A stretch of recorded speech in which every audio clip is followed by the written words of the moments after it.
अपनी स्पीड से एकदम बढ़िया काम कर रहा है 8वां वेतन आयोग। अच्छा, उम्मीद कर रहे हैं कि दिसंबर तक पे कमीशन अपनी रिपोर्ट भी तैयार सौंप कर देगा। देगा। बिल्कुल कैलकुलेशन है उस हिसाब से हमको ये लग रहा है कि अप्रैल 2027 के जो वेतन होंगे लोगों के या जो पेंशन होंगे वो बढ़ी हुई 8वें पे कमीशन के अनुसार लोगों को मिलना शुरू हो। हेलो फ्रेंड, कैसे आप सब लोग? आई होप आप सब बहुत बढ़िया हूँ। KR सैनी KR विकास स्वागत करता हूँ। दोस्तों, देश के करोड़ों केंद्रीय कर्मचारी और पेंशनर्स 8वें वेतन आयोग का बेसब्री से इंतजार कर रहे हैं। इसको लेकर HCPC जो आयोग है वो यहाँ पे लगातार बैठकें कर रहा है, लगातार मीटिंग्स की जा रही है। तो इन मीटिंग्स में क्या कुछ यहाँ पे कंक्लूजन निकल के आ रहा है उसके रिगार्डिंग बात करेंगे। और डॉक्टर मंजीत सिंह पटेल जी, जो कि all India NPS employ federation के अध्यक्ष है, इन्होंने बहुत ही अहम जानकारी दी है। इनके अनुसार अप्रैल 2027 से आपको बढ़ी हुई सैलरी मिलने लग जाएगी। इसके पीछे कई सारे इन्होंने तर्क और लॉजिक यहाँ पे बताए हैं। और साथ दोस्तों, एक टर्म ऑफ रेफरेंस को लेकर एक यहाँ पे काफी न्यूज में चल रहा है कि आयोग ने जो है टर्म ऑफ रेफरेंस की सारी शर्तें मान ली है। इसको लेकर क्या कुछ सच्चाई है वो भी इन्होंने यहाँ पे क्लियर किया है। और दिसंबर 2026 तक आयोग अपनी यहाँ पे फाइनल रिपोर्ट सबमिट कर देगा सरकार को।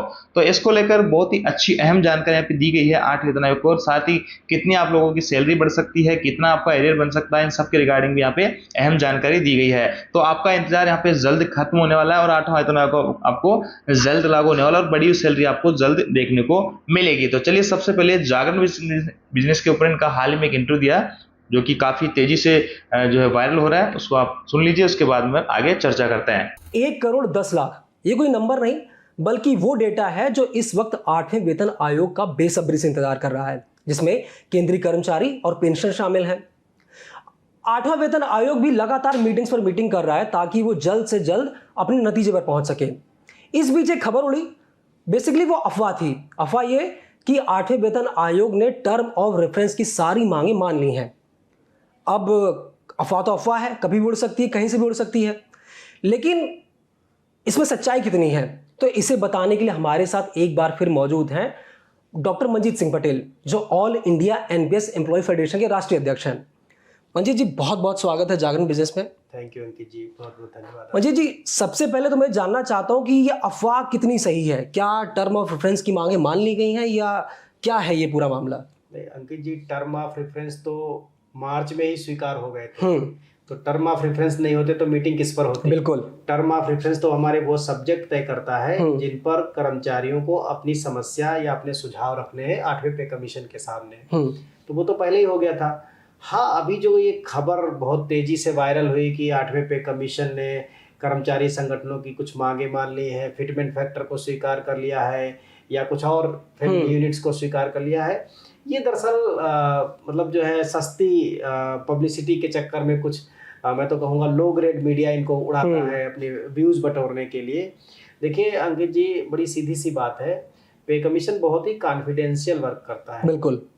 लगातार उनकी मीटिंग चल रही है, आप देख रहे हैं। जम्मू कश्मीर में, लेह लद्दाख में हो गई, श्रीनगर में हो गई, दिल्ली में हो गई, चंडीगढ़ में, पुणे में हो गई मीटिंग, और कोलकाता में मीटिंग हो गई, और हैदराबाद में हो गई, तेलंगाना में।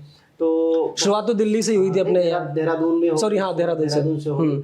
तो मतलब 10-12 जगहों पर तो मीटिंग्स हो चुकी है और 2-4-6-10 जगह और जो होंगी, जो मीटिंग होनी बाकी है वो भी चल ही रही है। पे कमीशन मीटिंग करता है, लोगों से सुझाव लेता है, उनकी समस्याएं सुनता है और फिर उनके लिए एक रिपोर्ट तैयार करता है। रिपोर्ट भी कॉन्फिडेंशियल होती है। ऐसा नहीं कि कोई पे कमीशन का आदमी आकर के ऐलान करेगा कि वो बता देगा कि हमने तुम्हारी मांग मान ली। पे कमीशन अपना काम पूरी ईमानदारी के साथ कर रहा है, बहुत ही साफगोई से कर रहा है, लगातार बहुत तेजी के साथ कर रहा है। और न्यूज़ में जो इस तरह से कुछ लोगों ने इसको वायरल कर दिया वो पूरी तरीके से बेबुनियाद है और फर्जी न्यूज़ है। और जब भी पे कमीशन कुछ भी स्वीकार करेगा, जब भी वो रिकमेंडेशन, वो स्वीकार करना ना करना वो टर्म थोड़ा ठीक नहीं है।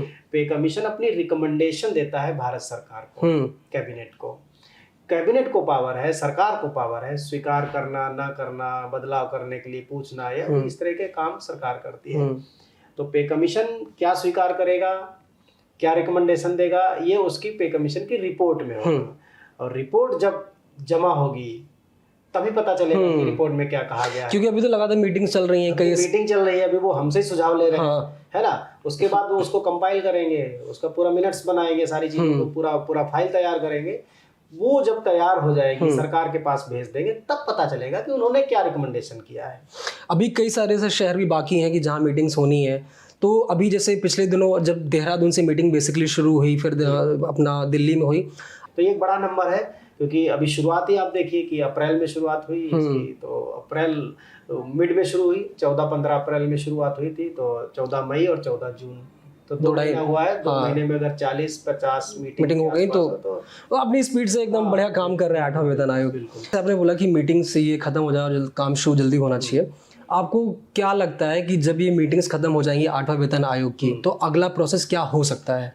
देखिए, मीटिंग खत्म होने के बाद तो यही काम रहेगा कि जो उनको सुझाव मिले हैं या जो उनकी अंडरस्टैंडिंग है या जो उनकी अपनी रिसर्च है, तो उसके आधार पर वो पूरी रिपोर्ट तैयार करेंगे। पूरी टीम है उनके पास, 25-30 लोगों की टीम है, तो वो 2-3 महीना लेगी और 2-3 महीने लेने के बाद मुझे लगता है कि उस समय में वो पूरी रिपोर्ट को तैयार करके भारत सरकार को के पास भेजने की स्थिति में होंगे। तो हम तो यही उम्मीद कर रहे हैं कि दिसंबर तक पे कमीशन अपनी रिपोर्ट भी तैयार सौंप देगा। बिल्कुल, तो सर तैयार कर लेगा, सौंप देगा अपनी रिपोर्ट, तैयार कर लेगा तो 10-15 दिन में सौंप भी देगा, है ना, उन्हें टाइम मिल जाएगा सौंपने का, तो सौंप भी देंगे। तो मेरा कहने का मतलब है कि दिसंबर में पे कमीशन अपनी रिपोर्ट तैयार कर लेगा, तो उसे जनवरी के लास्ट तक सरकार को दिया जा सकता है, जनवरी में सरकार के पास पहुंच सकती है। फरवरी में चूंकि आप जानते हैं 1 फरवरी को बजट आता है, तो हमें ये भरोसा है कि 1 फरवरी 2027 के बजट में पे कमीशन के मामले में माननीय वित्त मंत्री जी के द्वारा ऐलान किया जाएगा कि हम 8वें पे कमीशन की रिकमेंडेशंस को लागू करते हैं और उसके लिए इतना बजट सैंक्शन। लेकिन अच्छा, एक अच्छा पॉइंट ये भी है कि जैसे बजट है, अब बजट के ठीक बाद यूपी में इलेक्शन भी है, तो देखिए यूपी में चुनाव है, अभी चुनाव के लिए तो अभी ये भी बात निकल करके आ गई कि यूपी का चुनाव स्टिपुलेटेड जो ड्यू टाइम है उससे पहले हो जाएंगे। अभी कल की न्यूज़ थी, मीडिया में काफ़ी जोर शोर से चल रही थी कि वहाँ अप्रैल 27 के आसपास चुनाव है, अप्रैल मई में।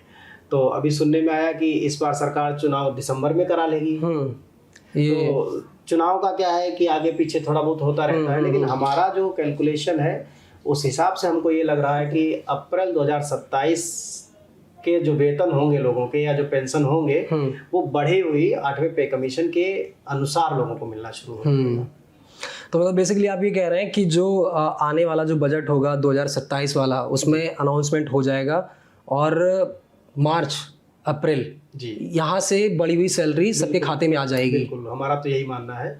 और आमतौर पर भी अगर पिछला इतिहास आप उठा करके देखेंगे तो वही 16 महीने, 18 महीने, 12 महीने, है ना, तो वो ऑलमोस्ट एवरेज जो है ना 14 महीने, 15 महीने के आसपास मतलब मिलने में लगा है पहले भी, क्योंकि ऐसा कभी पिछले पे कमीशन में मुझे तो याद नहीं है। हमने तो ज़्यादा देखे नहीं पे कमीशन, हमने छठा और सातवां 2 ही पे कमीशन देखे हैं।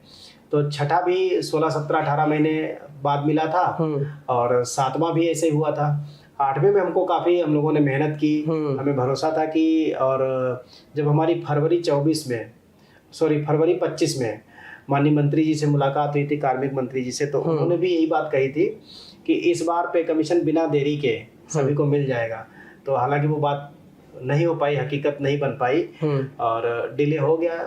कई बार बीच में इंडो पाक कोलिजन शुरू हो गया, फिर आप देख रहे हैं ईरान हार्मुज शुरू हो गया, बिल्कुल। कई देशों में आप देख रहे हैं कि बांग्लादेश हो गया या फिर नेपाल में हो गया, वहाँ एक्जेंसी आंदोलन हो गया। तो बहुत सारी चीजें केवल हमारे देश पे ही डिपेंड नहीं करती। हमारे यहाँ का सिनेरियो भी अब चूंकि पूरी दुनिया ग्लोबल हो चुकी है, बहुत सारी चीजें हैं जिनकी वजह से हमारे यहाँ के भी काम डिले हो ही जाते हैं। लेकिन अभी हमको भरोसा है कि कम से कम दिसंबर तक पे कमीशन की रिपोर्ट सबमिट हो जाएगी और अप्रैल से बढ़ी हुई सैलरी और बढ़ी हुई पेंशन लोगों को मिल जानी चाहिए।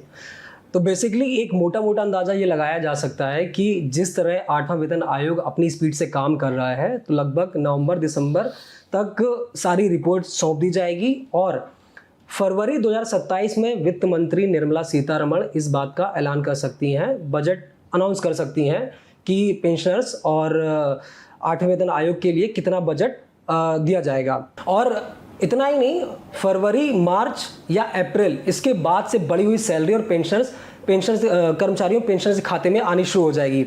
दोस्तों आपने मंजीत सिंह पटेल जी का इंटरव्यू देखा। इस इंटरव्यू में, इस वीडियो में आपको काफी अहम जानकारी देखने को मिलेगी, जैसे कि अप्रैल 2027 से आपको बड़ी सैलरी यहाँ पे मिलने वाली है। इसका इन्होंने तर्क दिया है कि बजट एक सामने है, इसके अलावा आपके यूपी के इलेक्शन भी आने वाले हैं, तो सारी कुछ चीजें आपकी क्लियर होने वाली है और जल्द आपको 8वें वेतन आयोग का लाभ यहाँ पे दिया जाएगा। इसके अलावा दोस्तों एक चीज जो है यहाँ पे एनसीजेसीएम की तरफ से, स्टाफ साइड की तरफ से 3.83 की जो फिटमेंट फैक्टर की डिमांड की जा रही है, हालांकि मेरे को इतना फिटमेंट फैक्टर यहाँ पे गवर्नमेंट देगी मुझे पर्सनली नहीं लगता है। आपको क्या कुछ लगता है, क्या वास्तव में इतना फिटमेंट फैक्टर मिल सकता है क्या?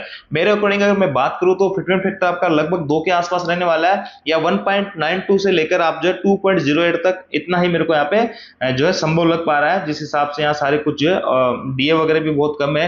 हालांकि एक चीज अगर बढ़ जाती है तो ये जो आंकड़ा है आपका फिटमेंट फैक्टर का, ये आपको ज्यादा बढ़ा हुआ देखने को मिल सकता है, 2.5 या 2.8 तक भी ये जा सकता है। जैसे कि आपका जो फैमिली यूनिट है अभी तक 3 यहाँ पे काउंट की जा रहा है, अगर उसको 3 की जगह 5 कर दिया जाता है तो आपका फिटमेंट फैक्टर जो है इसमें अच्छी खासी बढ़ोतरी देखने को मिल सकती है। अन्यथा आपका डीए जो 60% है, जो कि बहुत ही कम है पिछले 10 सालों की तुलना में, तो ऐसे में अगर उसको ध्यान में रखते हैं तो आपका जो फिटमेंट फैक्टर है आपका 2 के आसपास यहाँ पे बैठ रहा है। अगर यहाँ पे फैमिली यूनिट नहीं बढ़ाई जाती है, अगर फैमिली यूनिट बढ़ती है तो यह आंकड़ा आपका बढ़ सकता है। और देखिए पूरी यहाँ पे जो कोशिश की जा रही है स्टाफ साइड की तरफ से या जितने भी कर्मचारी संगठन है कि ज्यादा से ज्यादा फिटमेंट फैक्टर मिले, और क्योंकि महंगाई का जो है काफी बढ़ चुकी है। बाकी आप लोगों को क्या कुछ लगता है, कब तक ये लागू हो जाएगा, कितना एरियर मिल सकता है और कितना फिटमेंट फैक्टर यहाँ पे सरकार देने वाली है? अगर आपको कुछ लगता है तो आप कमेंट्स करके अपनी जानकारी साझा कर सकते हैं। Thank you.